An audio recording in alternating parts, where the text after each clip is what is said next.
로마서 12장 5절 한 절 말씀을 함께 공독하겠습니다.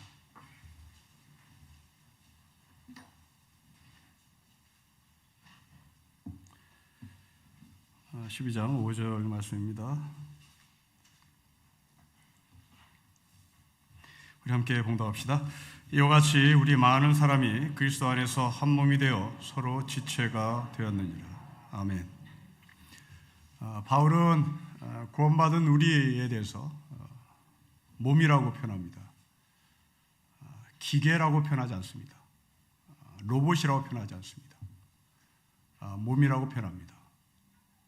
이 몸이라는 단어는 살아있는 존재에게만 표현하는 표현 방법입니다.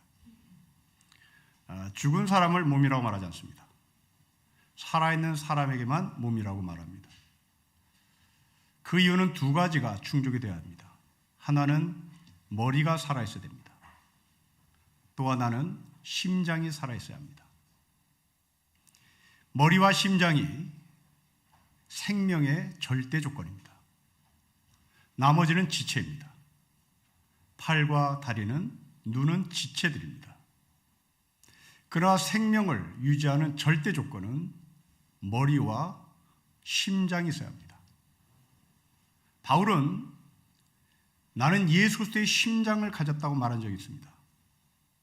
그리고 바울은 구원받은 백성들을 몸이라고 말씀하시며 이 몸의 머리는 예수 그리스도라고 고백합니다. 2000년 전 바울은 지금 우리가 알고 있는 몸을 정확히 꿰뚫고 있습니다. 심장이 살아있어야 하고 머리가 제대로 있어야 그것이 사람이다. 그것이 몸이다라고 말하죠. 그러나 안타깝게도 이 시대는 어떤 조직이 나를 지배하거나 기계가 나를 지시하고 나의 머리가 생명이 아니라 나의 머리가 예수 그리스도가 아니라 기계요 조직이 나의 머리가 되는 경우가 종종 있습니다. 아마도 컴퓨터 게임에 중독되어 있는 사람들은 이 말이 무슨 말인지 알 것입니다. 컴퓨터 게임에 중독된 사람들은 머리가 컴퓨터 게임을 하라고 지시하는 것이 아니라 컴퓨터라는 기계가 게임을 하라고 지시합니다. 그리고 이 컴퓨터를 언제 끌지도 몰라 손을 바르르 떨며 밤새 게임에 몰두합니다. 머리가 이 사람을 지시하는 것이 아니라 컴퓨터 게임이 이 사람을 지시하기 때문에 그렇습니다. 우리는 이 중독에서 헤어나 보려고 갖은 방법을 다 씁니다. 그 중에 하나가 컴퓨터 자체 스스로 전원이 꺼지는 프로그램을 넣어놓습니다. 이건 웃기는 겁니다. 그것 또한 컴퓨터에 지배를 당하는 겁니다. 내가 스스로 로그아웃을 할 수 있는 힘이 없다는 얘기입니다. 내가 스스로 컴퓨터를 끌 수 있는 실력이 없다는 얘기입니다. 컴퓨터 게임에 중독된 여러분의 아이들, 컴퓨터가 자동으로 꺼지도록 프로그램을 집어넣는 것, 그것은 아이를 더 죽이는 겁니다.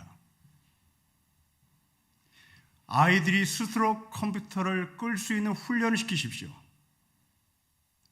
1시간 컴퓨터 게임을 하고 내가 스스로 컴퓨터를 끈다라는 훈련을 해야 하는 겁니다. 컴퓨터 자체가 시간이 되어서 로그아웃이 되는 이런 프로그램은 우리 아이들에게 전혀 도움이 되지 않습니다. 교회도 마찬가지입니다. 교회 리더가 명령하면 일사불란하게 교인들이 움직이는 것을 교회가 생동력 있다고 얘기합니다. 그건 거짓입니다. 교회 리더가 명령하면 성도들이 일사불란하게 움직이는 것을 교회 부흥이라고 말합니다. 이건 거짓말입니다. 때로는 다양한 프로그램을 통하여 교인들이 활기 있게 움직이는 것을 사람들이 좋아합니다. 이것은 잘못된 겁니다.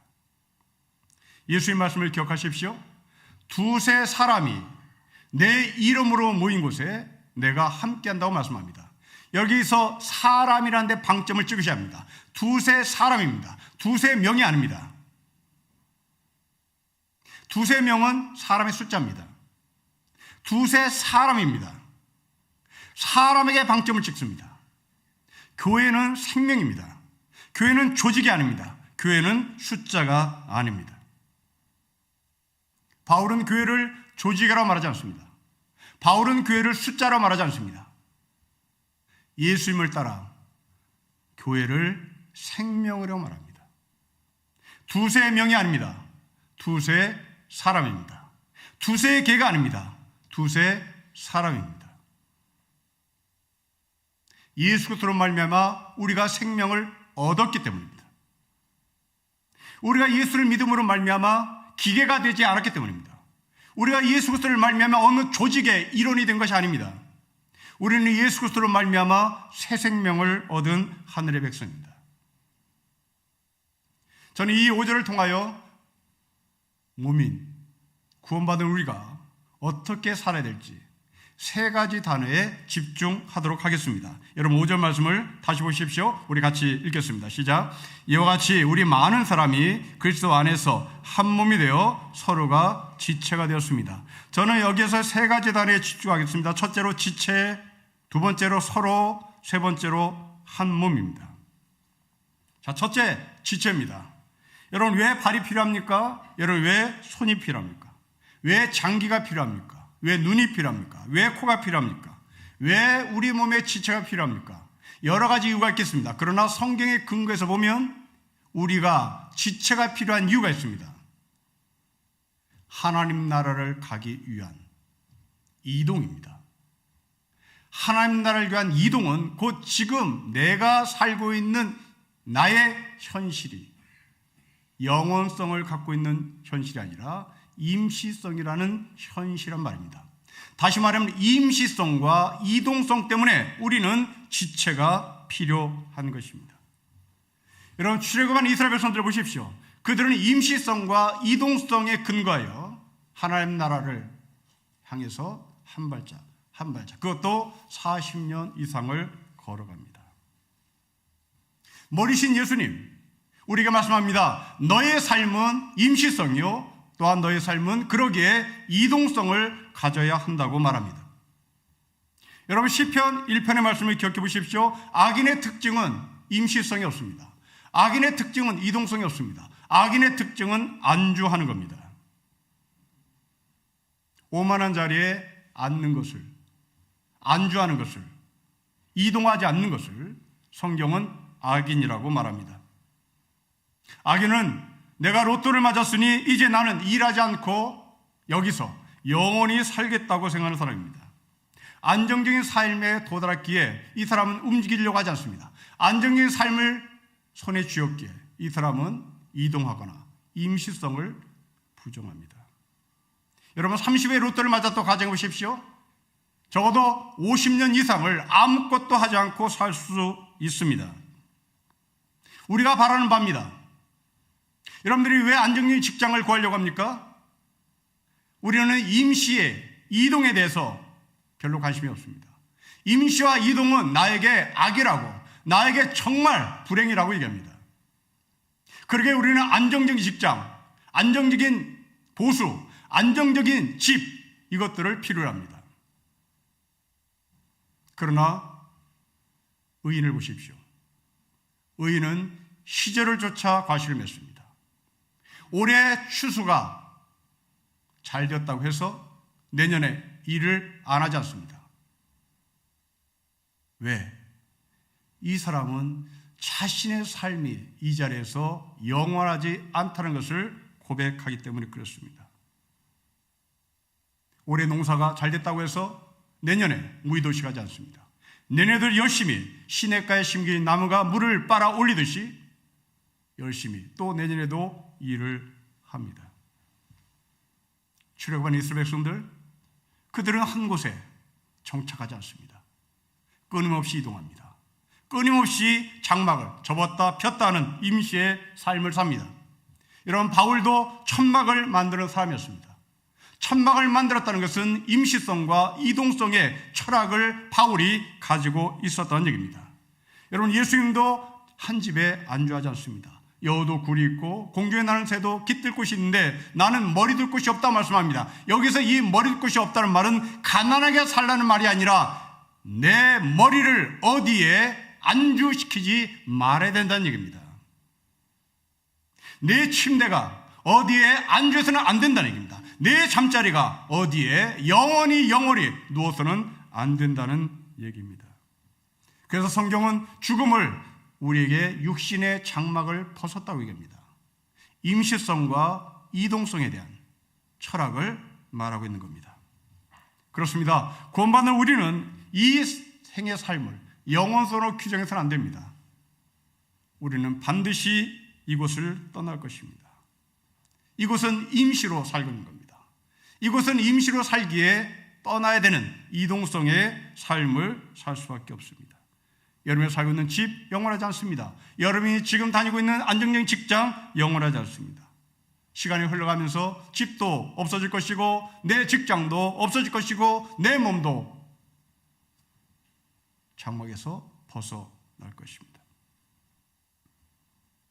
지난주 원주에 사는 100세 된 노인을 소개하는 프로그램을 봤습니다. 기독교 신앙을 가진 성도였습니다. 이분의 말 중에 아주 의미 있는 말을 저는 되새겼습니다.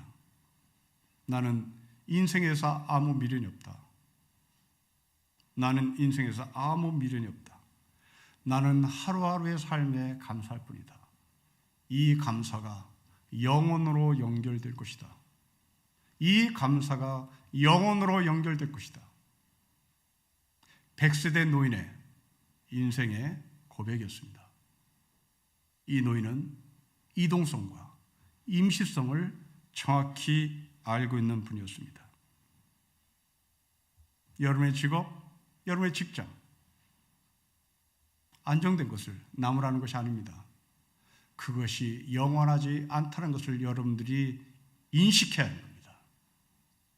그리고 때를 준비하는 겁니다. 미래를 준비해야 하는 겁니다. 잡은 것을 잡은 것으로 여기지 마십시오. 로또 맞았다고 해서 인생 영원하지 않습니다. 우리는 그 자리를 반드시 떠나야 합니다. 하나님은 몸된 우리에게 서로 지체라고 말씀하시며 이 지체는 부단히 움직여야 되고 부단히 하나님 나라를 향해서 걸어야 되고 달려야 함을 말씀합니다. 그렇다고 해서 여러분 불안해하지 마십시오. 여러분은 혼자만 이동하는 것은 아닙니다. 하나님이 함께 하십니다. 구름 기둥과 불 기둥으로 함께 하십니다. 형 에서를 피하여 도망하는 야곱을 보십시오. 베델들판에서 하나님이 찾아오셨습니다. 하나님은 야곱에게 나 있는 대로 오라고 말씀하지 않습니다. 하나님은 사닥다리를 내려서 너 이 사닥다리를 타고 나에게 올라오라고 말씀하지 않습니다. 베델 들판에서 만나주신 하나님은 사닥다리를 내리고 그 사닥다리에서 당신이 내려오셨습니다. 우리를 목적지로 오라고 부르는 것이 아니라 그 목적지에 가는 동안 하나님은 우리와 동행하십니다. 우리는 코로나라는 터널을 빠져나가기 위해서 정말 안간힘을 쓰고 있습니다. 끝이 어딘지 보이지 않습니다. 그러나 점점 보이는 것 같습니다.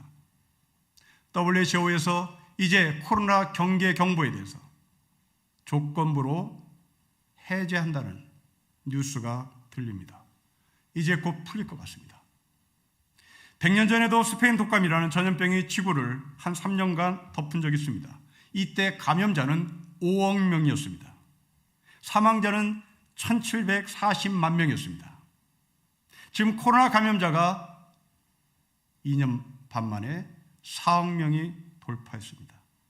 아직 끝나지 않았기 때문에 WHO에서는 5억 명을 돌파할 것이라고 합니다.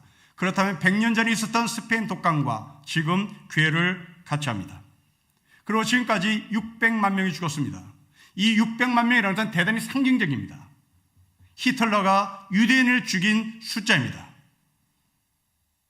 그런데 WHO에서 추정하기를 앞으로 1,340만 명에서 2,270만 명이 죽을 것으로 예상하고 있습니다. 100년 전의 스페인 독감과 정확하게 궤를 같이 하고 있습니다. 이런 보고를 듣고 있으면 불안합니다. 무섭습니다.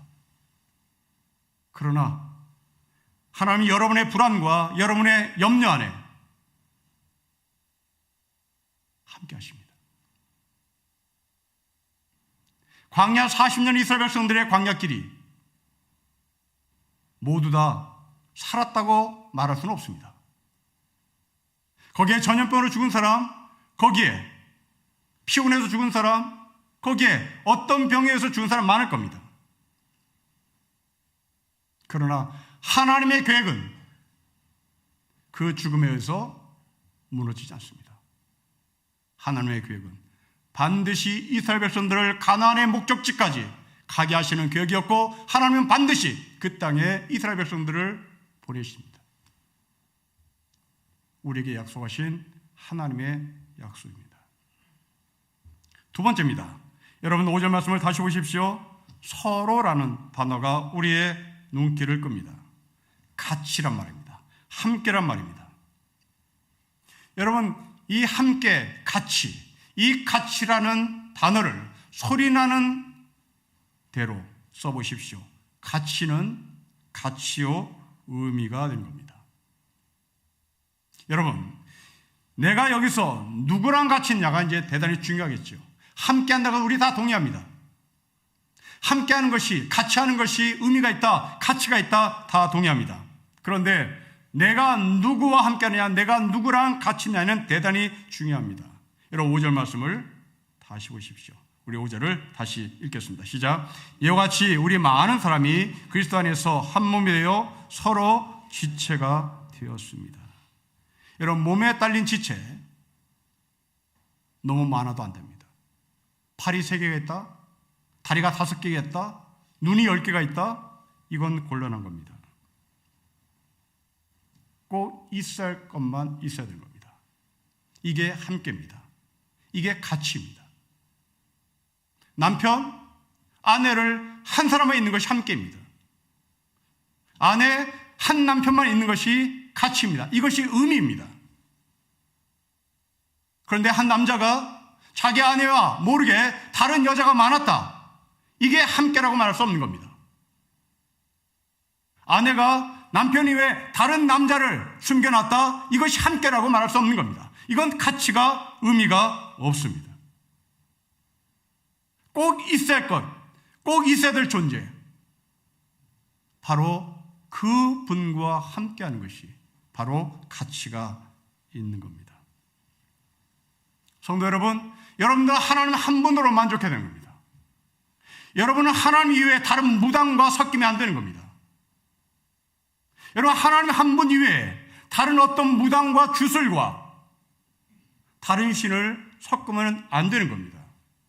이건 함께라고 말할 수 없습니다. 한 남편이, 한 남자가 한 아내와 함께하는 것을 우리는 가치라고 말할 수 있으나, 한 남자가 다른 여자와 함께 있는 것을 우리는 함께라고 말하지 않고 그것은 바람이라고 말하는 겁니다. 그건 불륜이라고 말하는 겁니다. 영적인 삶도 마찬가지입니다. 우리는 한 하나님으로 만족해야 되는 겁니다. 그 하나님과 함께할 때 가치가 있는 겁니다.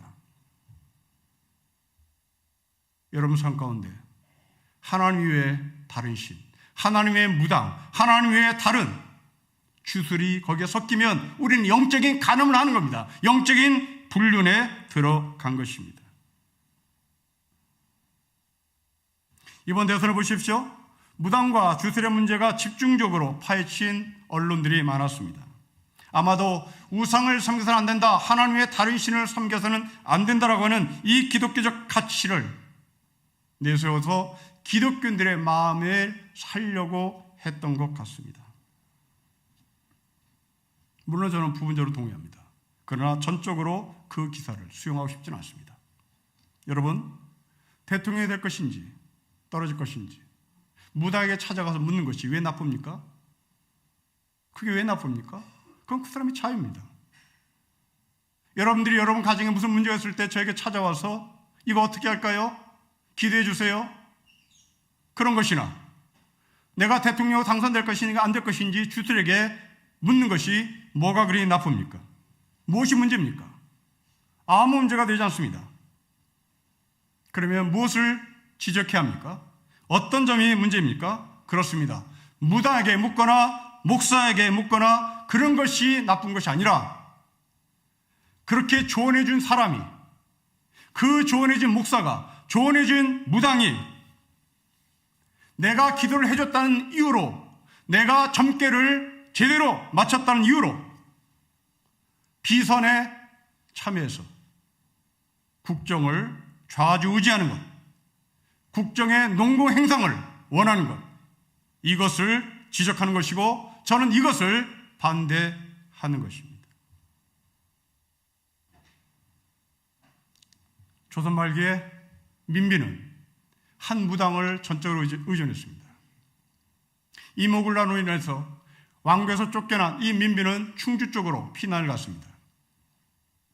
그 충주에서 한 여자 무당을 만납니다. 그 무당에게 민비는 내가 언제 왕궁으로 다시 환궁할 것인지 점괘를 보여달라고 합니다. 이 여자는 정확하게 날짜까지 맞췄습니다. 당신은 몇 날 몇 월 며칠 왕궁으로 들어갑니다. 이것이 정확하게 맞았습니다. 여기에 이 민비는 그야말로 뻑갔습니다. 이제 절대 의존을 하기 시작했습니다. 그 의존을 뛰어넘어 이 민비는 그 무당에게 왕의 아들에게나 부여할 수 있는 군의 호칭을 내렸습니다. 그 호칭이 진령군입니다. 이 진령군이라는 왕의 아들의 호칭을 받은 이 무당은 북악산에 신당을 차려놓고 온갖 못된 짓을 서슴지 않았습니다. 수많은 출세의 욕망이 많았던 당시의 남자들은 어마무시한 돈들과 포목들을 들고 그 진령구치 앞에 줄을 섰다고 역사는 기록합니다. 1969년에 한국교회 지도자들은 삼선개헌을 지지했습니다. 1972년에는 유신헌법을 지지했습니다. 1980년에는 신군부에 힘을 실어주고자 서공동 롯데호텔에서 우리나라의 기라성 같은 목사님들이 모여 하나님이 우리나라에 보내준 여호수아와 같은 지도자입니다. 설교를 했습니다. 여호수아 같은 우리의 영도자가 우리나라에 드디어 하나님부터 보냄받은 이 사람입니다. 여러분 왜 그랬을까요? 왜 삼선개헌을 지지하고 왜 유신헌법을 지지하고 왜 여호수아 같은 그렇게 광주의 사람을 짓밟은 이 무시무시한 사람을 여호수아 같은 지도자라고 지켜 올렸을까요? 그렇습니다. 뭔가 얻어먹을 것이 있었기 때문입니다. 우리 우크라이나와 전쟁을 벌이고 있는 러시아에게도 사악한 종교 지도자가 있었습니다. 이름이 푸틴입니다. 지금 러시아의 대통령 이름과 비슷합니다. 그레고리 라스푸틴. 종교인입니다. 제정 러시아의 황제 황후들을 성적으로 무지 막지하게 농락한 존재입니다. 러시아의 황제의 황후들은 무슨 이유였는지 이 남자에게만 가면 정신을 못 차렸습니다. 그 사람이 어떤 신체 구조를 갖고 있는지 러시아 박물관에 그 사람의 신체를 보관한 박물관이 있습니다. 대단합니다. 그 정도로 여성들은 이 라스푸틴을 만나면 맥을 묻혔습니다. 그로 인하여 라스푸틴은 뒤에서 국정을 농단했습니다. 결국 러시아는 망했습니다. 그래서 그 무시무시한 소련이 탄생하는 겁니다. 저는 무당이냐 목사냐를 비판한 것이 아니라 그들이 비밀리에 국정에 관여할까 봐 걱정입니다. 최근 캐톨릭에서 교인들에게 경계령을 내린 문자가 있습니다. 제목은 악마 묵주 사용하지 말 것. 악마 묵주 사용하지 말 것. 이것은 캐톨릭이 갖고 있는 묵주를 상업화시킨 소위 부적 같은 묵주를 누군가가 만들어 팔기 때문입니다. 그러고 보니 2년 전에 한국에서 가장 큰 교회 목사는 성도들에게 카드 한 장씩 나눠주며 이것이 코로나 바이러스를 퇴치하는 카드라고 성도들에게 나눠줬던 기억이 있습니다. 여러분, 누구와 함께 하느냐? 누구와 같이 하느냐? 이건 삶의 의미를 드러내는 것입니다. 우크라이나에서 피난민을 돕는 선교사들이 계십니다. 그들은 종교를 따지지 않습니다. 그들은 이념을 따지지 않습니다. 조건 없이 약자를 돕고 있습니다. 이게 함께입니다. 이게 가치입니다. 정치 무당들처럼, 정치 목사들처럼 이후에 나에게 어떤 유익이 올 것인지 계산하지 않습니다. 사역을 추구하는 사람들이 아니라 생명을 사랑하는 사람들입니다. 고통받는 사람 옆에 있기를 원하는 예수님의 제자의 삶을 이들은 살고 있습니다. 구원받은 성도는 나의 유익을 위하여 구원을 사용하는 것이 아닙니다. 세상의 소금으로 사는 겁니다. 세상의 빛으로 사는 겁니다. 커피와 묵상이라는 책에 이런 글귀가 있습니다. 커피는 물과 만나야 커피가 된다.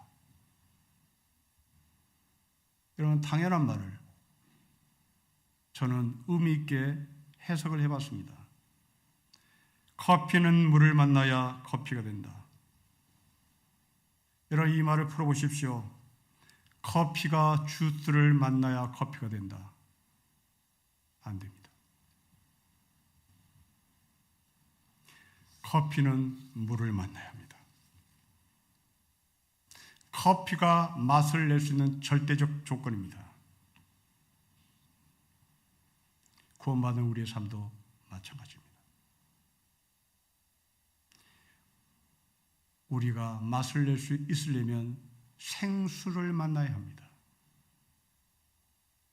예수 그리스도는 우리의 생수가 되십니다. 예수는 우리에게 주스 아닙니다. 예수는 우리에게 생수입니다. 그 생수를 만나야 커피가 커피의 맛을 낼 수 있듯이 성도는 성도의 맛을 낼 수 있습니다. 내가 그리스도와 함께 십자가에 못 박혔나니 그런즉 내가 산 것이 아니요 오직 내 안에 그리스도께서 사신 것입니다. 커피 안에 생수가 있어야 되지.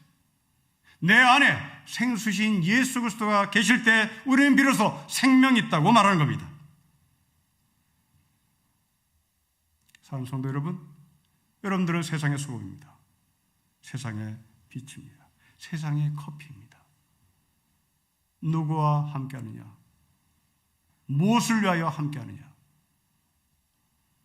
여러분들은 질문하고 여러분 스스로 성경에서 답을 구해야 할 것입니다. 가짜 목사의 말을 따를 수 없습니다. 커피가 물을 만나야 커피 맛을 낼 수 있듯이 우리는 진짜 하나님의 말씀을 전달하는 교회에서 신앙생활을 할 수 있어야 할 것입니다. 우리의 삶의 의미는 교회의 소금이 아니라, 교회의 빛이 아니라 세상의 소금이요 세상의 빛이 우리의 삶의 의미를 가져다 주기 때문에 그렇습니다. 세 번째입니다. 바울은 한 몸이라고 얘기합니다. 이런 5절 말씀을 우리 다시 보십시오. 이와 같이 우리 많은 사람이 그리스도 안에서 한 몸이 되어 서로 지체가 되었습니다. 여러분, 한 몸이란 말이 성경에서 처음 등장한 것은 창세기 아담과 하와에게 하신 말씀입니다. 하나님은 남자인 아담과 여자인 하와에게 둘이 연합하여 한 몸이 되라고 말씀하십니다. 우리는 결혼한 부부에게 이제부터 당신들은 둘이 아니요 한 몸이라고 하는 주례자의 이야기를 100% 받아들입니다. 그런데 여러분, 결혼하신 여러분, 한 몸 되셨습니까? 여러분 남편 어디 있습니까? 여러분 부인 어디 있습니까? 여러분 남편은 지금 TV로 온라인으로 예배를 드릴 분이 계실 것이고 여러분들은 여기 와 있습니다. 이게 무슨 한 몸입니까? 한 몸 아니잖아요. 그런데 왜 우리는 결혼하면 둘이 연합하여 한 몸이라는 말을 쓸까요? 우리는 여전히 한 몸이 되지 않았습니다. 여전히 둘입니다. 한 몸이 되었다면 여러분 남편은 보이지 않아야 되는 겁니다. 아니, 여러분 아내는 보이지 않아야 되는 겁니다. 한 사람만 보여야 되는 겁니다. 둘 중에 이름도 하나는 없어져야 되는 겁니다. 그런데 여전히 우리는 각자의 몸을 가지고 있습니다. 각자 일어납니다. 각자 출근합니다. 각자 밥 먹습니다. 그럼 성경이 틀린 것 같습니다. 남자 여자가 연합하여 한 몸이 아니라 한 마음이 되었다. 그러면 저는 동의할 것 같습니다. 그런데 왜 한 몸입니까? 백날 첫날 가도 한 몸이 안 되는 우리를 왜 한 몸이라 말합니까? 복음의 눈으로 해석해 보십시오. 복음의 핵심이 무엇입니까? 하나님을 사랑하고 내 이웃을 네 몸처럼 사랑하는 겁니다. 이게 한 몸입니다. 네 몸입니다. 사랑해야 될 대상이 객체가 아니라 내 몸입니다. 사랑할 대상이 이트가 아니라 3인칭이 아니라 너가 아니라 내 몸입니다. 이게 한 몸입니다. 한 몸이란 상대방의 속에 내가 들어가는 것을 말합니다. 상대방의 아픔이 나에게 그대로 전달되는 겁니다. 단순히 남을 돕는 적선의 단계가 아닙니다. 남을 도와라가 아닙니다. 네 몸처럼 돕는 겁니다. 네 몸처럼 사랑하는 겁니다. 우리가 운전할 때 가끔 만나는 것은 응급 앰뷸런스 차를 만나곤 합니다. 사이렌을 울리는 그 앰뷸런스 차량을 보면 대부분의 차들은 서로 양보하고 모세기를 만들어내죠. 왜 모세기를 만들어냅니까? 그 앰뷸런스 탄 환자가 곧 나의 아픔이기 때문에 그런 겁니다. 안타깝기 때문에 그런 거죠. 이게 내 한 몸입니다. 이것이 내 몸처럼 사랑하는 겁니다. 만일 어떤 차는 듣지 못했든지 아니 일부러 그랬는지 모르겠으나 모세기를 열어주지 않습니다. 그런데 그렇게 급하게 경적을 울리는 앰뷸런스에 탄 누군가가 자기의 아내요, 자기의 남편이라면 아마도 그 사람은 그 뒤로부터 운전하고 싶은 마음은 사라질 것입니다. 이게 내 몸처럼 사랑하는 겁니다. 사랑하는 성도 여러분, 내 남편, 내 아내의 마음을 헤아려고 계신 한 마음으로 살고 계십니까? 우리는 아이들과 한 몸으로 살고 계십니까? 엄마 공부하고 올게, 아빠 나 공부할 거예요 하고 문을 닫은 채 방에 들어간 여러분의 아들이 지금 공부를 못하고 울고 있을지 모릅니다. 이것을 알아차리지 못하면 우리는 한 몸이 못된 겁니다. 엄마는 아이가 문을 닫아도 아이의 숨소리를 문 밖에서 들을 수 있어야 합니다. 엄마는 아이가 잠자는 숨소리도 잠자면서 들을 수 있어야 합니다. 아니, 듣고 계십니다. 같은 침대에서 몸을 부딪혀가며 잠을 자고 있는 부부가 서로 잠자는 권리를 찾는다면 그들은 한 몸이 된 부부는 아닐 겁니다. 내 남편이 뜬 눈으로 밤을 새우고 있을지도 모릅니다.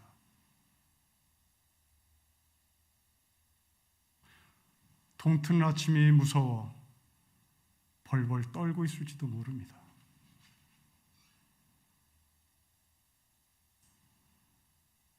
부도날 것 같은 내 사업을 어떻게 틀어막아야 되는지 심장이 내려앉은 채 잠자는 척 하고 있을지도 모릅니다.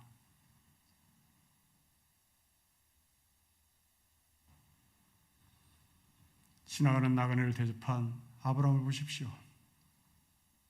아브라함은 지나가는 나그네에게 자기가 밥해주지 않았습니다. 당시 낮잠을 자고 있는 모든 식구들을 다 깨웠습니다. 왜요? 지나가는 나그네를 적선하는 아브라함이 아니라 내 몸처럼 사랑하고자 잠자는 식구들을 깨운 것입니다.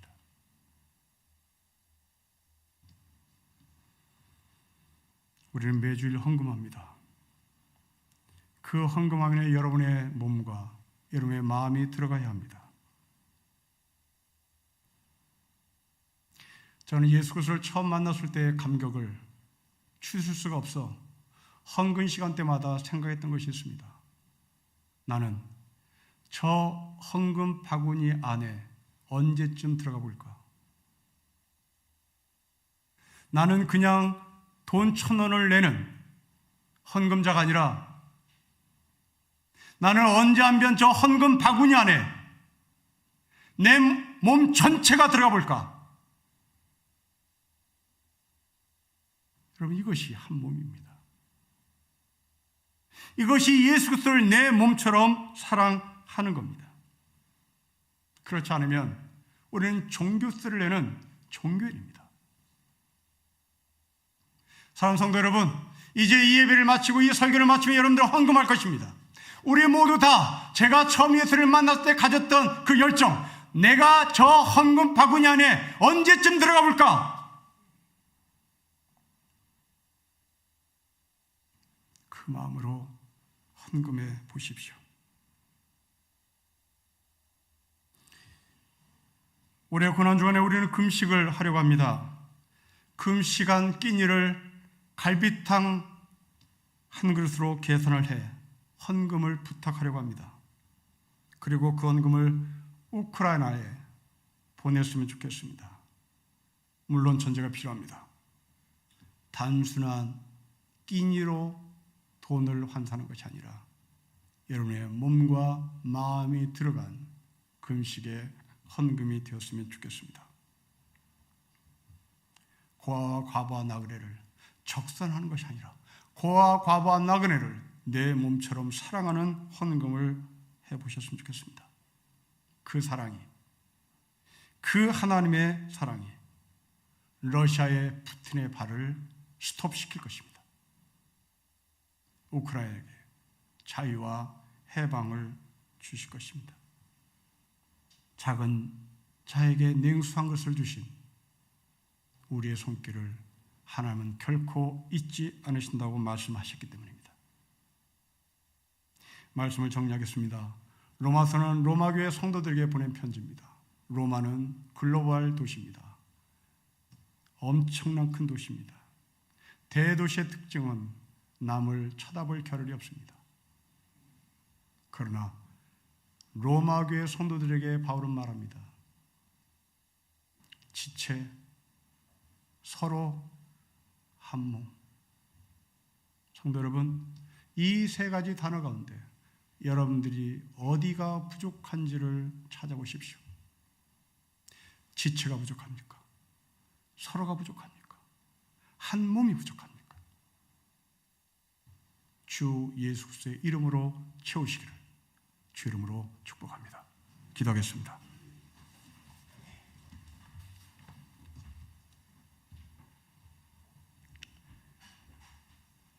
우리를 몸으로, 우리를 지체로, 그러게 서로를 알아야 하고 그 서로를 아는 것이 피상적으로 아는 것이 아니라 내 몸처럼 한 몸으로 알아야 되는 바울의 말씀을 묵상했으니 우리도 지체와 함께와 한 몸이 되는 하늘의 삶을 살게 하여 주옵소서. 주 예수 그리스도의 이름으로 기도합니다. 아멘.